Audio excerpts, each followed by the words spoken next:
Hey guys, it's me. Hey guys, it's me, Poppy Brain here, coming to you with a new video. Today's video, we're going to be reading the next story in the Book of Children's Classics. Today's story is going to be Winnie-the-Pooh. From Winnie-the-Pooh and Now We Are Six by A.A. Milne. As I prefaced it before, I'm going to do the About section, only the parts that are relevant, because not all these are full stories. These are ones at the end. So here it goes. About Winnie-the-Pooh. More than 70 years have passed since Winnie-the-Pooh first came down the stairs, bump, bump, bump, on the back of his head behind Christopher Robin. Since then, the beloved bear of Little Brain has charmed children and adults alike. With his heartwarming simplicity and naive charm, in addition to the 4 original books, Pooh has appeared in dozens of other works and on video, radio, television, and on the stage. His image has graced items ranging from pottery to postage stamps. That Winnie-the-Pooh has been translated into 31 languages, in testament to the literary legend that is Pooh. Truly the best bear in all the world. Winnie-the-Pooh. Winnie-the-Pooh and some bees. Here is Edward Bear, coming downstairs now. Bump, bump, bump, on the back of his head behind Christopher Robin. It is, as far as he knows, the only way of coming downstairs.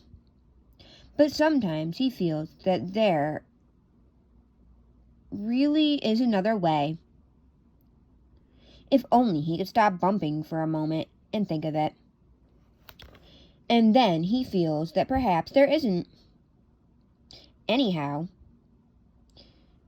here he is at the bottom and ready to be introduced to you, Winnie-the-Pooh. When I first heard his name, I said, just as you are going to say. But I thought he was a boy. So did I, said Christopher Robin. Then you can't call him Winnie. I don't. But you said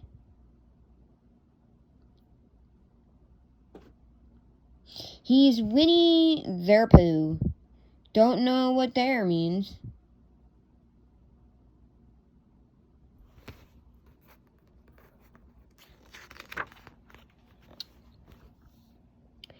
Ah, yes. Now I do, I said quickly. And I hope you do too, because it is all the explanation you are going to get. Sometimes Winnie-the-Pooh likes a game of some sort when he comes downstairs, and sometimes he likes to sit quietly in front of the fire and listen to a story. This evening, what about a story? Said Christopher Robin. What about a story? I said. Could you very sweetly tell Winnie-the-Pooh one? I suppose I could, I said. What sort of stories does he like? About himself, because he's that sort of bear. Oh, I see. Could you very sweetly? I'll try, I said. So I tried. Once upon a time, a very long time ago now. About last Friday, Winnie-the-Pooh lived in a forest all by himself under the name of Sanders. What does under the name mean? Asked Christopher Robin. It means he had a name over the door in gold letters and lived under it. Winnie-the-Pooh wasn't quite sure, said Christopher Robin. "Now, I am," said a growly voice. "Then I will go on," said I. One day, when he was out walking, he came to an open place in the middle of the forest. And in the middle of this place was a large oak tree. And from the top of the tree there came a loud buzzing noise. Winnie-the-Pooh sat down at the front of the tree, put his head between his paws, and began to think. First of all, he said to himself, that buzzing noise means something. You don't get a buzzing noise like that, just buzzing and buzzing, without it meaning something. If there's a buzzing noise, somebody's making a buzzing noise. And the only reason for making a buzzing noise that I know of is because you're a bee. Then he thought another long time and said, and the only reason for being a bee that I know of is making honey. And then he got up and said, and the only reason for making honey is so that I can eat it. So he began to climb the tree. He climbed and he climbed.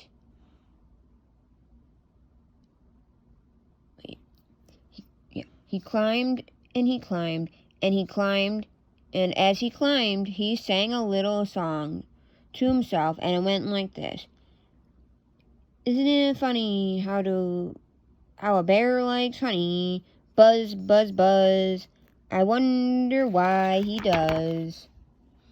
Then he climbed a little further, and a little further, and then just a little further. By that time, he had thought of another song. It's a very funny thought that if a bear were bees, that he'd build their nest at the bottom of trees, and that being so, if bees were bears, we wouldn't have to climb all the way up these stairs, all these stairs. He was getting rather tired by this time, so that is why he sang a complaining song. He was nearly there now, and if he just stood on the branch, crack! "Oh, help!" said Pooh, as he dropped 10 feet on the branch below him. "If only I hadn't," he said as he bounced 20 feet to the next branch. "You see what I meant to do," he explained as he turned head over heels and crashed onto another branch 30 feet below. "What I meant to do? Of course, it was rather," he admitted, as he slithered very quickly through the next 6 branches. "It all comes, I suppose," he decided, as he said goodbye to the last branch, spun 3 times, and flew gracefully into a gorse bush. "It all comes of things, honey, so much. Oh, help!" He crawled out of the gorse bush, brushed the prickles from his nose, and began to think again.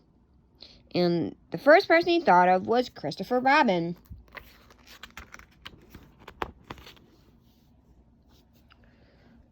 "Was that me?" said Christopher Robin in an awed voice, hardly daring to believe it. "That was you."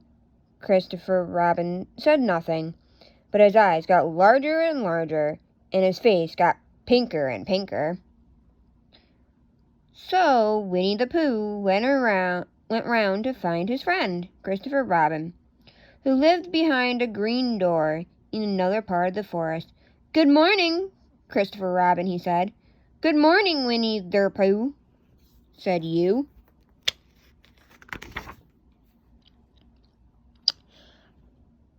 "I wonder if you've got such a thing as a balloon about you." "A balloon?" "Yes. I just said to myself coming along, I wonder if Christopher Robin has such a thing as a balloon about him." I just said to myself, thinking of balloons and wondering. What do you want a balloon for? You said. Winnie-the-Pooh looked around to see that nobody was listening, put his paws to his mouth, and said in a deep whisper, Honey. But you don't get honey with balloons. I do, said Pooh. Well, it just so happens that you had been to a party the day before at the house of your friend Piglet, and you had balloons at the party. You had a big green balloon in one of Rabbit's ribbons.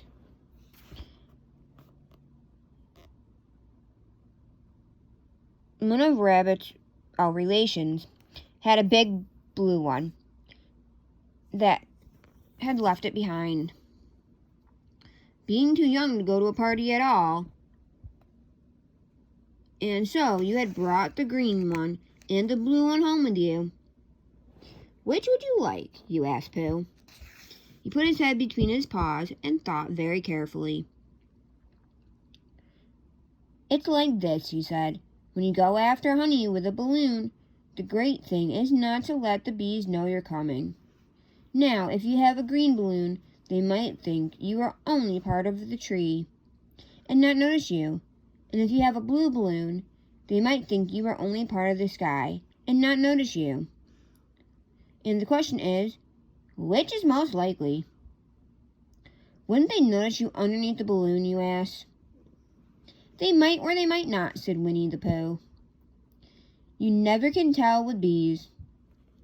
He thought for a moment and said, I shall try to look like a small black cloud. That will deceive them. Then you had better have the blue balloon, you said, and so it was decided. Well, you both went out with the blue balloon, and you took your gun with you just in case, as you always did. And Winnie-the-Pooh went to a very muddy place that he knew of and rolled until he was black all over. Then, when the balloon was blown up, as big, and you and Pooh were both holding on to the string, you let go suddenly, and Pooh Bear floated gracefully up into the sky and stayed there, level with the top of the tree, and about 20 feet away from it. Hooray, you shouted. Isn't that fine? Shouted Winnie-the-Pooh down to you. What do I look like? You look like a bear holding on to a balloon, you said. No, not, said Pooh anxiously. Not like a small black cloud in a blue sky? Not very much. Ah, well, perhaps from up here it looks different. And as I say, you never can tell with bees. There was no wind to blow him near to the tree, so there he stayed. He could see the honey. He could smell the honey, but he couldn't quite reach the honey. After a little while, he called down to you. Christopher Robin, he said in a loud whisper. Hello? I think the bees must suspect something. What sort of thing? I don't know, but something tells me that they're suspicious. Perhaps they think you're after their honey. It may be that, but you never can tell with bees. There was another little silence, and then he called down to you again. Christopher Robin. Yes. Have you an umbrella in your house? I think so. I wish you would bring it out here and walk up and down with it and look up at me every now and then and say, tut tut, it looks like rain. I think if I did that, it would help the deception which we are partaking in on these bees. practicing on these bees.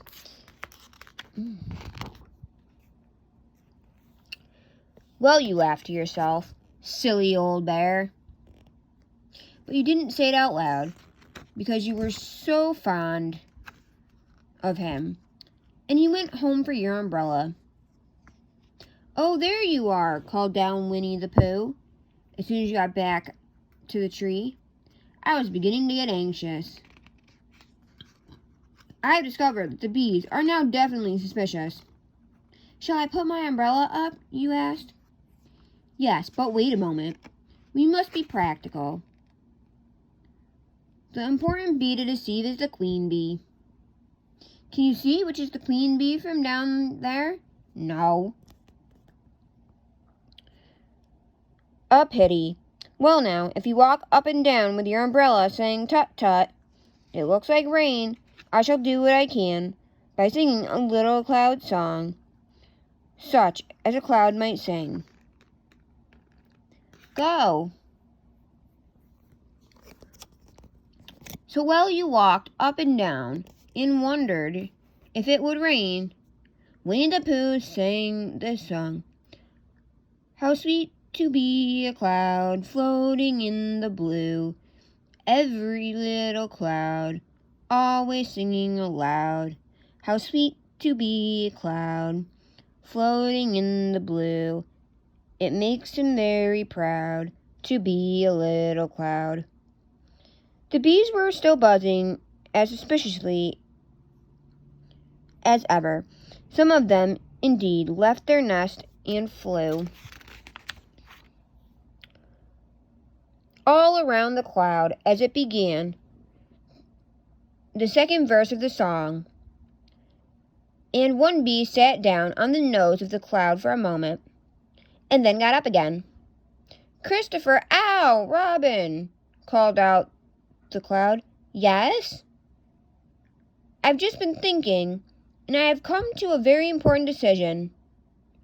These are the wrong sort of bees. Are they? Quite the wrong sort. So I should think they would make the wrong sort of honey, wouldn't you? Would they? Yes, so I think I shall come down. How, you asked? Winnie-the-Pooh hadn't thought about it. If he let go of the string, he would fall, bump, and he didn't like the idea of that. So he thought for a long time. Then he said, Christopher Robin, you must shoot the balloon with your gun. Have you got your gun? Of course I have, you said. But if I do that, it will spoil the balloon, you said. But if you don't, said Pooh, I shall have to let go, and that would spoil me. When you put it like that, you saw how it was, and you aimed very carefully at the balloon and fired. Ow, said Pooh. Did I miss? You asked. You didn't exactly miss, said Pooh. But you missed the balloon. I'm so sorry, you said, and you fired again, and this time you hit the balloon. And the air came slowly out, and Winnie-the-Pooh floated down to the ground. But his arms were so stiff from holding onto the balloon, holding onto the string of the balloon, all that time, that they stayed up straight in the air for more than a week, and whenever a fly came and settled on his nose, he had to blow it off. And I think, but I'm not sure, that is why he was always called Pooh. Is that the end of the story? Asked Christopher Robin. That's the end of that one. There are others about me and Pooh? And Piglet and Rabbit and all of you. Don't you remember? I do remember. And then when I try to remember, I forget. That's the day when Pooh and Piglet tried to catch a heffalump. They didn't catch it, did they? No. Pooh couldn't because he hasn't any brain. Did I catch it? Well, That comes into the story, Christopher Robin nodded. I do remember, he said. Only Pooh doesn't very well. So that's why he likes having it told to him again. Because then it's a real story and not just a remembering.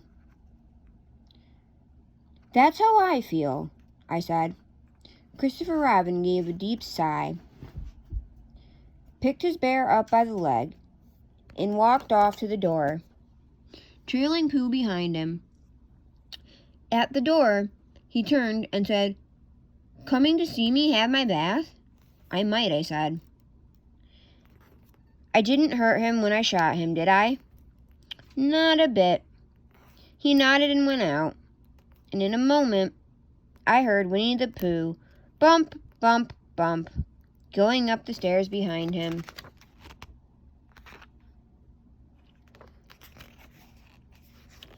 Us two. Wherever I am, there's always Pooh. There's always Pooh and me. Whatever I do, he wants to do too. "Where are you going today?" says Pooh. "Well, that's very odd, 'cause I was too." "Let's go together," says Pooh. Says he. "Let's go together," says Pooh. "That's twice 11, I said to Pooh. "Twice what?" said Pooh to me. "I think it ought to be 22. "Just what I think myself," said Pooh. "It wasn't an easy sum to do, but that's what it is," said Pooh. Said he. "That's what it is," said Pooh. "Let's look for dragons," I said to Pooh. "Yes, let's," said Pooh to me. We crossed the river and found a few. "Yes, those are dragons all right," said Pooh. As soon as I saw their beaks, I knew. "That's what they are," said Pooh, said he. "That's what they are," said Pooh. "Let's frighten the dragons," I said to Pooh. "That's right," said Pooh to me. "I'm not afraid," I said to Pooh. And I held his paw and shouted shoo. Silly old dragons, and off they flew. "I wasn't afraid," said Pooh, said he. "I'm never afraid with you. So wherever I am, there's always Pooh. There's always Pooh and me. What would I do?" I said to Pooh. If it wasn't for you," said Pooh, said True. "It isn't much fun for one but two. Can't stick together," said Pooh, said he. "That's how it is," said Pooh. The end.